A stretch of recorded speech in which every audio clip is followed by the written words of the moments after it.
আসি আসি বলে ডিসেম্বরটা চলেই এলো, শীতেরও শুরু হয়ে গেল, বছরটাও শেষ হতে চললো। কত কিছু যে পেলাম, কত কিছু যে হারালাম, কত না পাওয়া যে মাটি চাপা দিলাম। বছরটা কি তাড়াতাড়ি শেষ হয়ে যাচ্ছে, না আমি সব কিছু থেকে পিছিয়ে যাচ্ছি? তো হ্যালো এভরিওয়ান, আসসালামু আলাইকুম। কাছে ও দূরে, দেশ ও দেশের বাইরে যে যেখান থেকে দেখতেছেন, আশা করি সবাই ভালো আছেন। আমিও ভালো আছি, আপনাদের দোয়ায় আলহামদুলিল্লাহ। অনেকদিন পরে ভিডিও নিয়ে আসলাম। আমার ভিডিওটি আপনাদের ভালো লাগলে অবশ্যই লাইক কমেন্ট শেয়ার করে আমার পাশে থাকবেন, এবং অলরেডি যারা সাবস্ক্রাইব করে ফেলেছেন তাদেরকে অসংখ্য অসংখ্য ধন্যবাদ। যারা সাবস্ক্রাইব করেননি এখনো পর্যন্ত, প্লিজ আমার ভিডিওটি ভালো লাগলে সাবস্ক্রাইব করে দিবেন। তো শুরু করতেছি আজকে আমার নতুন আরেকটি ব্লগ। অনেক দিন পরে ব্লগ দিচ্ছি। এতদিন ঝামেলায় ছিলাম, বাচ্চা পড়ালেখা, বাচ্চার পরীক্ষা, সব কিছু মিলাই আমি কোনোভাবেই পারতেছি না আমার ব্লগ বানানো বা ভিডিও করা। তো অনেক দিন পরে দিচ্ছি, প্লিজ কমেন্ট করে জানাবেন কেমন লেগেছে। এর সিজনটা সবার পিঠা খাওয়ার দুম পড়ে, সবার বাড়িতে বাড়িতে ঘরে ঘরে পিঠা খাওয়ার একটা দুম চলে। আমাদেরও শীতের সিজনে এখন সব রকমের পিঠা খাওয়ার দুম পড়েছে। যতদিন শীত থাকবে ততদিন আমাদের এইরকম খোলার পিঠা প্রতিদিন সকালবেলা চলবে। তো আজকেও চলতেছে আমাদের খোলার পিঠা, সবার অনেক প্রিয়, বিশেষ করে আমাদের বাচ্চাদের খোলার পিঠা অনেক প্রিয়।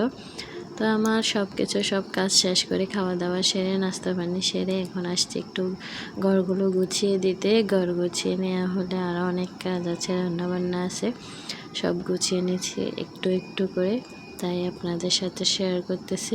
বছরটা যেন তাড়াতাড়ি শেষ হয়ে যাচ্ছে, নাকি আমি পিছিয়ে যাচ্ছি বুঝতেছি না। খুব অল্প সময় পাওয়া যাচ্ছে। এখন মনে হচ্ছে যে এই তো কয়েকদিন আগে বছরটা মাত্র শুরু হলো, এখন আবার দেখতেছি বছর শেষ, আরেকটা বছর আসছি করতেছে। সবার এই বছরটা কেমন কেটেছে, নিশ্চয় ভালো কেটেছে, জানাবেন কমেন্ট করে।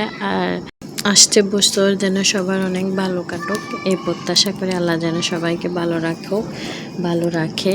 আমার এই তো সব কাজকর্ম সেরে একটু কাপড় চোপড় ধুয়ে চাঁদে শুকিয়েও দিয়ে আসছিলাম। তারপরে এখন আসছি আবার রান্নাবান্না করতে, চুলায় আগুন ধরিয়ে দিয়েছি।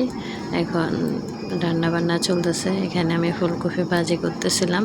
আমাদের ঘরে ফুলকপি ভাজি করলে সবাই অনেক পছন্দ করে।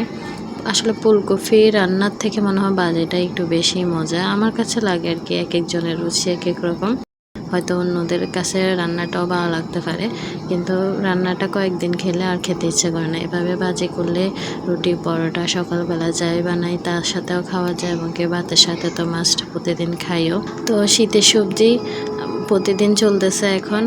আর শীত আসলে প্রতিদিন সবার ঘরে ঘরে তো এই সবজিগুলোই সবসময় পাওয়া যায়, এটা আবার নতুন করে কিছু বলার নেই। এই যে লাউটা আমাদের নিজেদের গাছের, তাই প্রতিদিনই লাউ আসতেছে।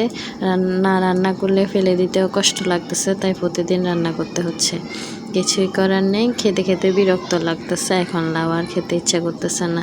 নিজেদের জিনিস আসলে অনেক হয়তো খেয়েও শেষ করা যায় না।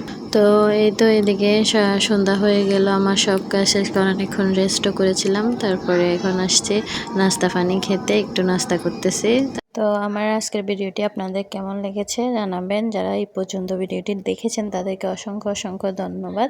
আবারও বলতেছি, ভিডিও শেষে যারা আমার চ্যানেলটি সাবস্ক্রাইব করেনি তারা অবশ্যই সাবস্ক্রাইব করে নেবেন। তো আল্লাহ হাফেজ, আসসালামু আলাইকুম।